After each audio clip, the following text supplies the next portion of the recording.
Na paz do Senhor, tudo bem? Estou aqui mais uma vez, nosso dia 23 de um total de 40. Para a glória de Deus, estamos rompendo, estamos felizes. Eu estou muito alegre porque você continua participando comigo, porque você está firme no seu propósito. E eu sei que o Senhor vai fazer na minha casa, na sua casa, já está fazendo, né? Porque já nos despertou para este propósito. E eu louvo a Deus por isso.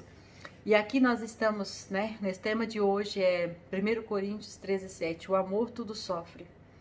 E eu aproveito assim bastante a oportunidade para estudar isso aqui, porque aqui o autor vai trazer para nós que muitas vezes nós sofremos por causa de influências externas.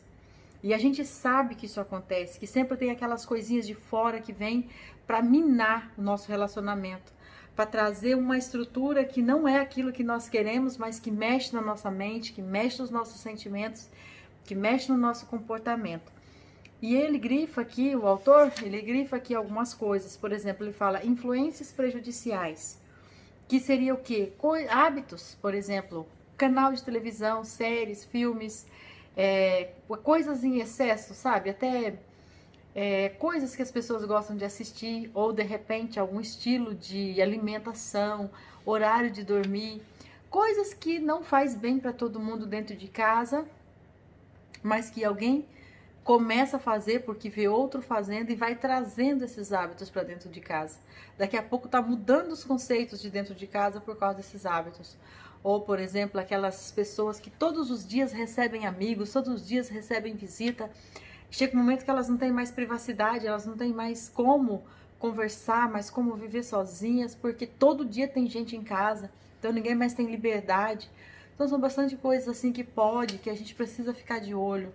Não tem aquele tempo para deitar, descansar, relaxar, para ficar sozinho, para fazer uma comida e comer só a família, pôr uma mesa, porque está sempre rodeado de coisas de fora. Então isso é um dos itens que ele grifou. Outra coisa, relacionamentos doentios, por exemplo. Não é todo colega com quem você sai para pescar que fala com sabedoria quando o assunto é casamento. Então, o que é isso aqui? Ele traz esse exemplo. Não são todas as mulheres com quem você se relaciona que têm perspectiva. Não são todas as mulheres com quais você se relaciona que têm perspectiva correta em relação a compromissos e prioridades. Então, olha só, na verdade, todo aquele que mina o seu casamento não merece receber o título de amigo. Então, assim, se você quer o seu propósito de ser uma esposa honrada, uma esposa que cuida da sua casa, que cuida do seu marido, que se dedica ao seu marido.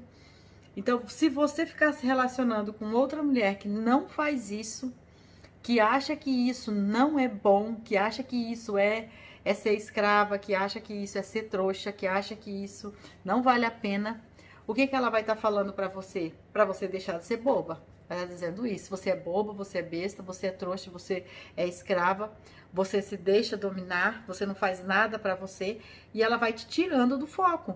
E aí você acaba entrando em conflito, porque você fica entre a palavra de Deus, que diz que você tem que se entregar, tem que se doar, tem que manifestar o seu amor genuíno dentro da sua casa, mas está ouvindo a tua amiga, né, que não é tão amiga assim, que isso não deveria você fazer. Ou então aquelas mulheres que estão com problemas em casa, com relacionamento, não quer se separar, mas está andando com amizade com mulheres que já se separaram várias vezes e que vai estar dizendo que está tudo bem com ela, que foi a melhor coisa que ela fez, porque agora ela está livre, porque agora ela pode fazer um monte de coisa. Então, assim, aí o que você fica? De novo, né? Então, esses relacionamentos, eles podem trazer doenças para dentro do teu casamento. E a outra coisa é a desonra. O que é isso? Aqui ele traz um parágrafo que eu grifei. Os segredos dele são os seus segredos. A menos, é claro, que esses segredos envolveram um comportamento destrutivo que coloca você e seus filhos em perigo. De modo geral, o amor esconde as falhas do outro. Ele cobre a vergonha do outro. Então, o que é isso? São coisas particulares, são situações que acontecem dentro da sua casa que você não tem que expor para os vizinhos, para os amigos, para quem quer que seja, nem para o pastor, nem para ninguém. Porque o que vai acontecer? Às vezes é algo que, se você se juntar com ele, orar com ele, meditar, jejuar, conversar sobre o assunto, vocês mesmos vão resolver. E quando você chama um terceiro para a situação, o terceiro vai dar a opinião dele, vai ter o julgamento dele, de repente vai falar com mais alguém. Daqui a pouco você e ele ficou tudo bem e aquela pessoa está julgando. É comum isso acontecer dentro das famílias, né? Você conta para sua mãe, conta para seu pai, conta para suas irmãs, aí seu pai, suas irmãs e tal, começa a odiar o seu marido porque eles fizeram, porque vão ver ele como uma pessoa má que fez coisas para você. Mas aí depois você está disposta a perdoar, mas aquelas pessoas não estão. E aí você já criou um problema no relacionamento ali, porque daí as pessoas já não veem ele mais com bons olhos. Então, isso é uma coisa que tem que pensar muito sobre o que falar, como falar. Eu posso dar aqui um exemplo que eu, né, nunca fico falando nada do meu esposo para minha família. E teve uma época que eu falava muito do meu esposo para minha sogra. E aí, assim, e eu dizia para ela, olha, sogra, eu falo com você sobre ele, porque eu sei que você vai estar sempre do lado dele. E se você tiver que ficar contra alguém, você vai ficar contra mim, porque eu não sou, né, o teu sangue.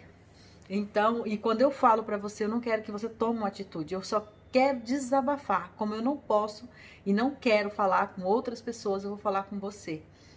Mas chegou um dia que eu orava, isso vai fazer 1 ano agora, na semana do Natal, na semana passada, na semana do Natal, eu orava pela minha casa, orava pela estrutura familiar, e o Senhor Deus me deu uma lição, conversando comigo naquela oração, e Ele me disse para não falar nem para minha sogra. E assim, e a partir daquele dia, eu obedeci rigorosamente. Eu obedeci rigorosamente, porque o Senhor falou comigo nessas palavras: o fato dela te ouvir não quer dizer que ela está a seu favor. E só foi isso que Deus falou. Mas isso foi o suficiente para eu entender que eu não deveria falar com ninguém. Meu problema com ele, minha situação com ele, ou os pecados que ele comete, as coisas que me magoam, que me chateiam, eu tenho que resolver ele, eu e Deus. Não posso chamar ninguém, que seja a mãe dele, que seja a minha mãe, que seja quem for. Então eu calei a minha boca, e isso aqui para mim foi uma lição muito grande. E aí outra coisa que ele vai dizer aqui são o cuidado que nós temos que ter com os parasitas.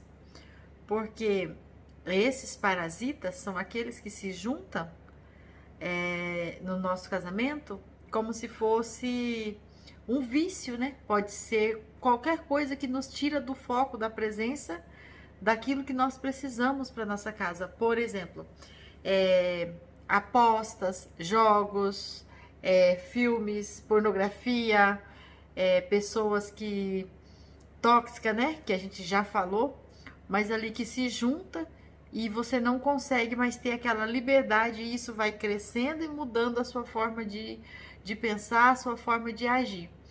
E aqui o autor ainda traz, né? A Bíblia fala claramente a respeito deste papel protetor, geralmente utilizando a analogia de um pastor de ovelha.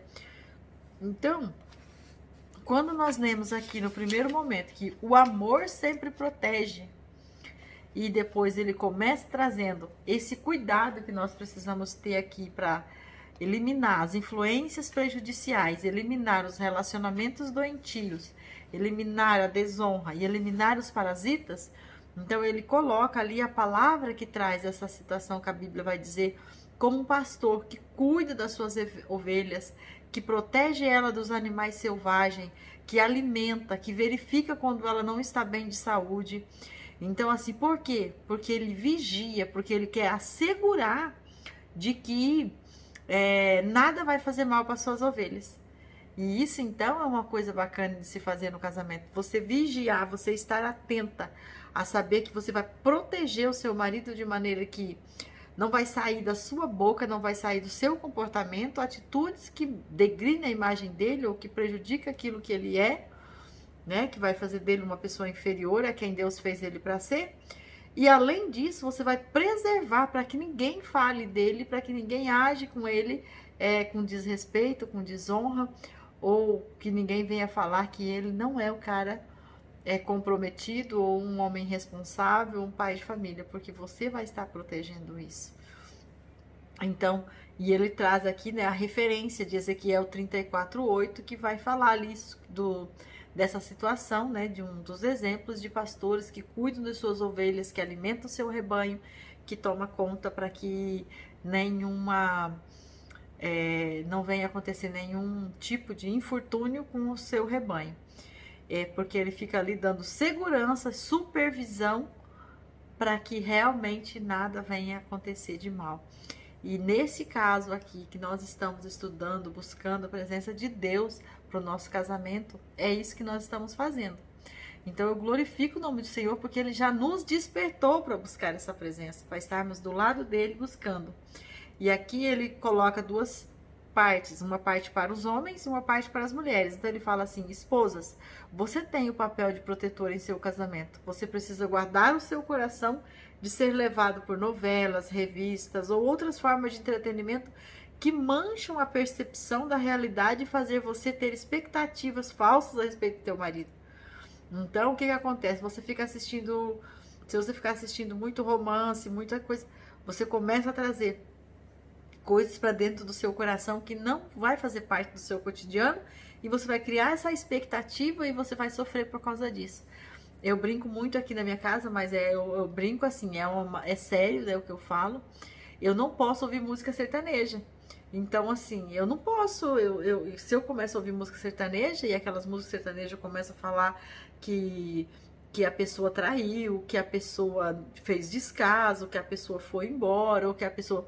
E que eu começo a internalizar aquilo e dali a pouco parece que aquilo está acontecendo na minha casa. Então, o que eu faço? Eu não ouço.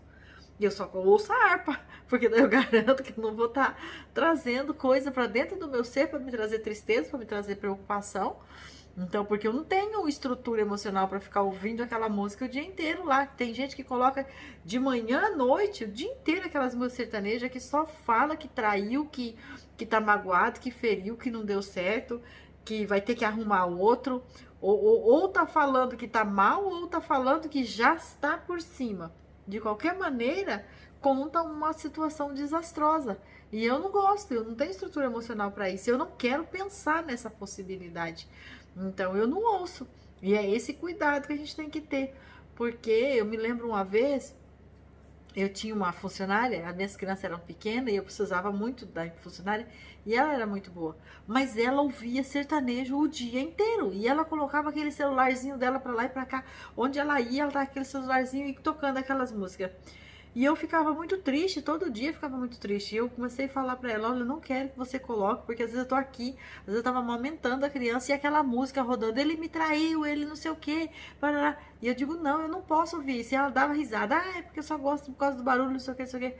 Chegou um ponto que eu cheguei e falei: proibir. Falei: ó, ou você vai colocar uma música evangélica, uma música que vai dizer que é vencedor, que o diabo tá derrotado, que Jesus já levou as nossas dores e tal. Ou você vai colocar essas músicas, ou você não vai ouvir música, porque eu não posso.